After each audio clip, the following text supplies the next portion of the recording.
The collective had been stumped for 7 standard cycles. Across 300 star systems, the greatest minds of a dozen species had thrown themselves at the Viridian equation, a mathematical paradox embedded in the ancient ruins on Kepler 442b. The symbols had been there for millennia, carved into obsidian walls by a civilization that had vanished before the first Zephyrian had learned to count. Commander Danny Chen stood in the ruin's central chamber, her breath forming small clouds in the thin atmosphere despite her suit's climate control. Around her, holographic projections flickered with failed attempts. Zephyrian supercomputers that could calculate 1 billion trajectories in nanoseconds, Catharan hive minds that could process thoughts across light years, Solix quantum processors that existed in 17 dimensions simultaneously, all useless. The pattern should resolve, chittered Zalak, the expedition's lead mathematician. The insectoid alien's mandibles clicked in frustration. We've tested every permutation, every dimensional variation, every rational approach, Danny finished, running her gloved hand along the carved symbols. That's the problem. Commander, Zalak's translator rendered his skepticism perfectly. With respect, human intuition cannot succeed where computational power has failed. Danny didn't argue. She'd heard variations of this her entire career. Humanity was the newcomer to the galactic collective, crude, impulsive, their technology centuries behind. Their only starship had been a gift, their only seat at the table a courtesy. Where's Noah? She asked instead. The engineer? Zalak's antennae twitched, performing maintenance on the shuttle. Why would we need... But Danny was already walking. Noah Kim was elbow-deep in the shuttle's propulsion system, humming something that might have been Earth music. Grease smeared his cheek and his hair stuck up at odd angles. Need you inside, Danny said. Noah extracted himself, wiping his hands on a rag that only seemed to spread the grease around. The equation thing? The equation thing. Danny, I'm an engineer, not a... Just look at it. The walk back took 3 minutes. Noah spent them asking questions. Who found it? What had been tried? Why it mattered? Danny answered patiently. The Viridian equation wasn't just a puzzle. It was a key.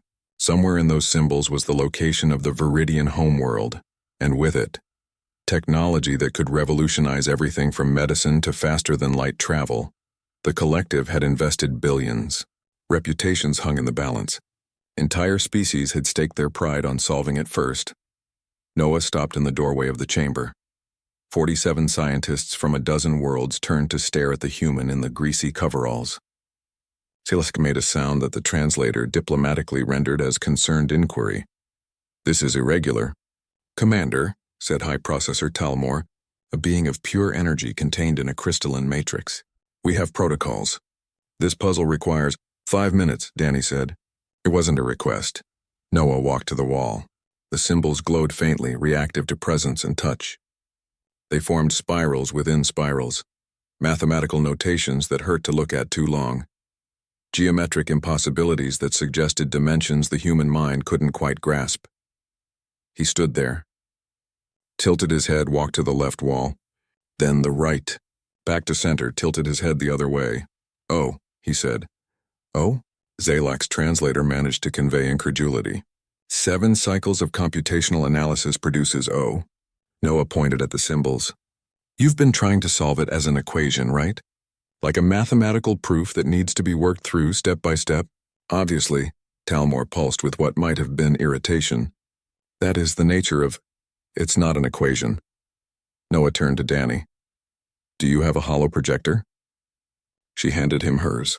Noah captured the wall's image, then displayed it in the air in front of him. With 2 fingers, he rotated the projection. 180 degrees, the symbols inverted. And suddenly, they weren't symbols at all. They were a star chart. The room fell silent except for the hum of environmental systems. Noah zoomed in with his fingers, highlighting clusters. See? These aren't mathematical operators. They're stellar coordinates. What you thought was a variable marker is actually a pulsar signature. And this recursive loop everyone got stuck on? It's not a paradox. It's just showing orbital mechanics for a binary system. He looked around at the assembled geniuses of the galaxy. You were trying to solve it. The Viridians didn't want you to solve it. They just wanted you to look at it differently. Zalak's mandibles hung open. Talmor's crystalline form dimmed and brightened rapidly. A Matherian delegate made a sound like escaping steam. Impossible, someone whispered. But the equations that had confounded supercomputers for years suddenly made perfect sense. Within 30 minutes, they had the coordinates. Within 3 days, they'd confirmed the location. Within a month, humanity, the crude newcomers, had led a collective expedition to the Viridian homeworld. On the journey back, Danny found Noah in the observation deck watching stars streak past. "The collective wants to study human cognitive patterns," she said. "Figure out how you did it." "I just looked at it upside down. 7 cycles, Noah. Trillions of processing cycles." He shrugged.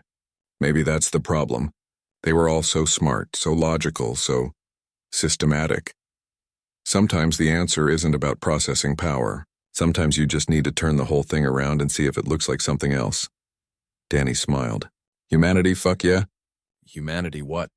Noah's confusion was genuine. "Never mind. Something we say." She looked out at the stars. "You know they're going to want more of this.